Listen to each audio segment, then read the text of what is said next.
მოგესალმებით ყველას. დიდხნიანი პაუზის შემდეგ, როგორც იქნა დაგიბრუნდით და დავუბრუნდით ჩემს ქვეყანას. თუმცა სამწუხაროდ ცოტა ხნით, იმიტომ რომ რაღაც პერიოდის შემდეგ კვლავ მომიწევს ალბათ თქვენი დატოვება და მოკლედ ეს პერიოდი რა პერიოდიც აქ ვიქნები, მინდა რომ გამოვიყენო იმისთვის, რომ მაქსიმალურად ბევრი ვიდეო გადავიღო და მეტი საინტერესო ინფორმაცია მოგაწოდოთ თქვენ. რაც შეეხება ამ ვიდეოს, სათაურიდანვე მიხვდებოდით თუ რაზე გვექნება დღეს საუბარი. სიმართლე გითხრათ, მიკვირს თუ აქამდე რატომ არ გადავწყვიტე ამ ვიდეოს ჩაწერა. თუმცა არა უშავრა, ჯობს გვიან ვიდრე არასდროს და დღეს მინდა რომ დაგეხმაროთ ისეთი მოძრაობის შესწავლაში, როგორიც არის ჰენდსტენდზე აზიდო. ამ მოძრაობას რაც შეეხება, ერთი შეხედვით შეიძლება ვინმესთვის მარტივი იყოს, თუმცა დამჯერეთ ეს ასე არ არის. აგატკიეთ თავს, ასე რომ ბევრი წვალება მოგიწევთ სანამ ამ მოძრაობას ისწავლით. თუმცა არა უშავრა, ყველაფერი მიღწევადია, თავარია მონდომება და ვარჯიში. როგორც დააკვირდით ამ მოძრაობას, საჭირო არის ძალა და თუ თქვენი ფიზიკური მაჩვენებელი ჯერ დაბალ დონეზე იმყოფება, გირჩევთ რომ გააძლიეროთ ბაზა, ვიდეოს ზემოთ გამოჩნდება ლინკები, გადადით ამ ლინკებზე, ივარჯიშეთ, გაძლიერდით და ამის შემდეგ დაუბრუნდით უკვე ამ მოძრაობის შესწავლას. თუმცა ძლიერ ბაზასთან ერთად საჭირო არის ასევე კარგი ბალანსიც. არ არის აუცილებელი რომ იდეალურად იდგეთ ხელებზე, თუმცა როგორც წესი, ჰენდსტენდის დროს უნდა მუშაობდეს ჩვენი ტვინი, უნდა გრძნობდეთ ჩვენს ყველა კუნთს და უნდა ხდებოდეს ნებისმიერი მოძრაობის გაკონტროლება, დაბალანსირება და ასე შემდეგ. თუ ჩვენ ჯერ ეს ყველაფერი არ შეგვიძლია, ჩვენ კიდევ უფრო გაგვიჭირდება ამ ყველაფრის დაცვა და ბალანსის დაცვა, როდესაც დავიწყებთ მოძრაობას. გულისხმობ აზიდვის შესრულებას. ასე რომ თუ ჩვენ გვაქვს ძლიერი ბაზა, მაგრამ გვიჭირს ხელებზე დგომა, ვიდეოს ზემოთ კვლავ გამოჩნდება ლინკი, გადადით ამ ლინკზე, ისწავლეთ თავის კონტროლი და ამის შემდეგ უკვე დაიწყეთ აზიდვების შესწავლა. ძლიერი ბაზით და კარგი ბალანსით გაგიადვილდებათ ამ მოძრაობის შესრულება.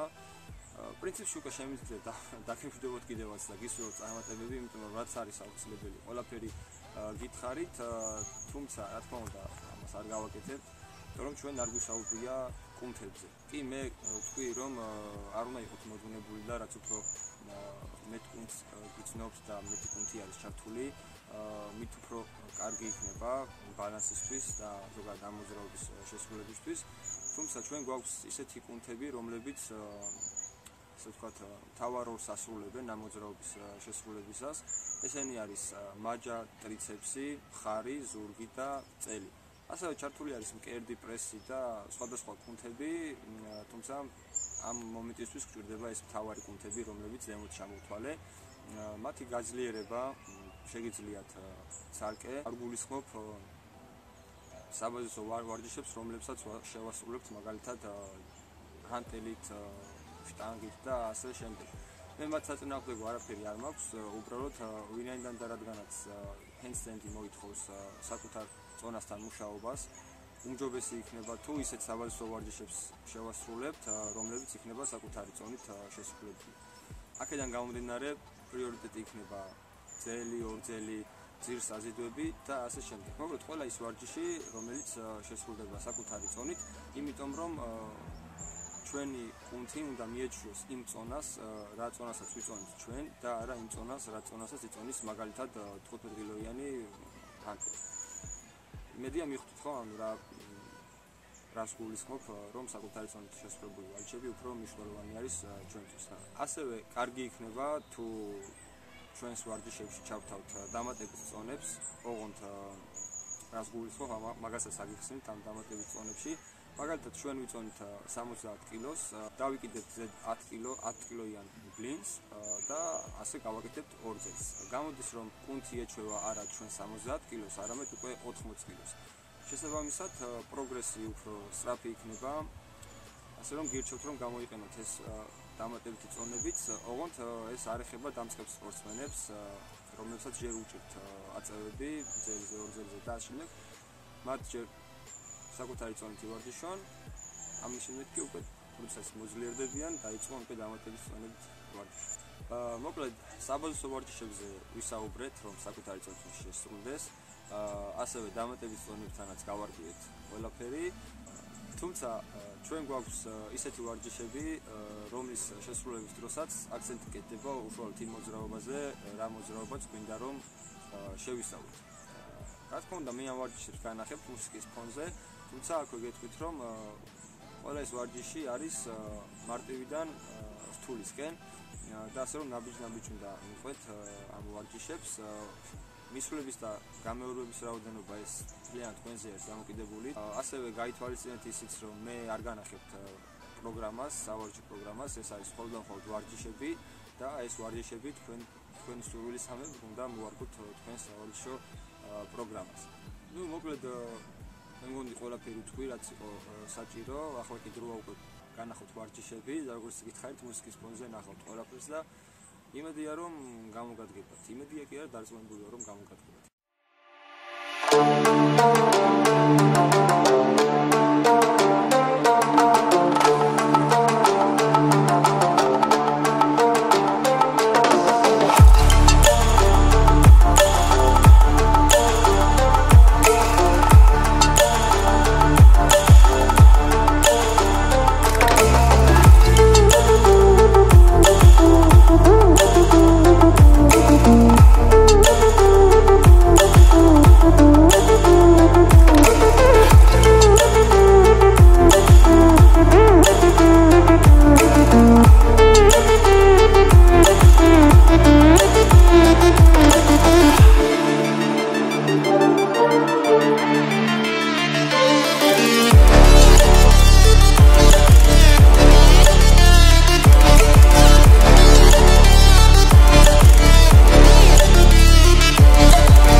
ვარჯიშები ასწარა.